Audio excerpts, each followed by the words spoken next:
तू है लड़का छुछुंदर, मैं हूँ मौसमी तो लगता चुकंदर। देखो ना सपना बनेला सजना, सपना देखे में क्या दिक्कत? दूर हटल तो कुछ दे हलो। चल हट। इतना दिन से रही फेरा में, तो हम का करी? अरे तोरा फीलिंग काहे ना होला? ओहो हाय मुंह देखला, हाय मुंह पर फीलिंग जागी। भैंसा लागत नहीं का तनी करिया नु बनी। करिया ना तू कोयला बड़ा। गोर चाहे करिया मर्दा मरदा होला, गोर चाहे करिया मर्दा मरदा होला। अरे मौका दे के देख कैसे करदा होला। गोर चाहे करिया मर्दा मरदा होला, अरे मौका दे के देख कैसे करदा होला। वो तो हवा दे दो। बस ना छोड़ दे लुका।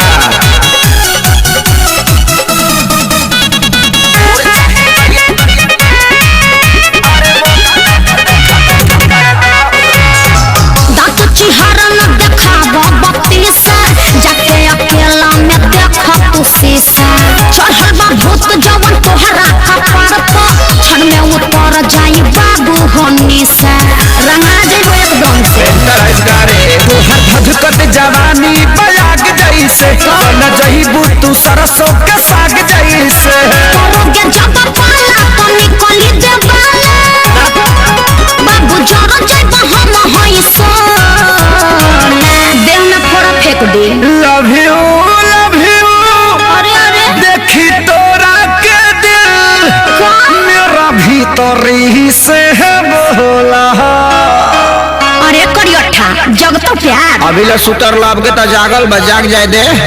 दूर चाहे करिया मर्दा मरदा होला, दूर चाहे करिया मर्दा मरदा होला। अरे मौका दे के देख कैसे करदा होला। दूर चाहे करिया मर्दा मरदा होला, मौका दे के देख कैसे करदा होला। लिबड़वा दे।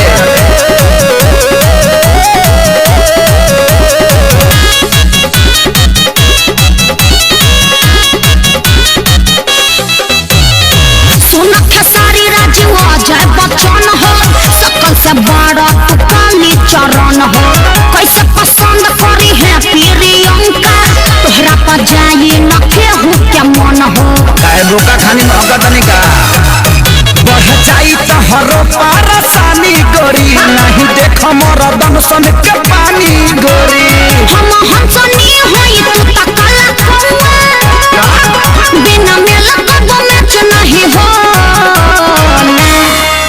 देखया जमा के कोरवा में आके, काहे बुझता ऋतु भोला।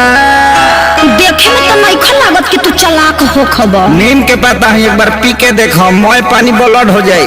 अच्छा खीसा कहता रो। गोर चाहे करिया मर्दा मरदा होला, गोर चाहे करिया मर्दा मरदा होला। अरे मौका दे के देख कैसे करदा होला। गोर चाहे करिया मर्दा मरदा होला, मौका दे के देख कैसे करदा होला। नहीं दोगी तो पछताओगी। का अरे मौका। अरे बस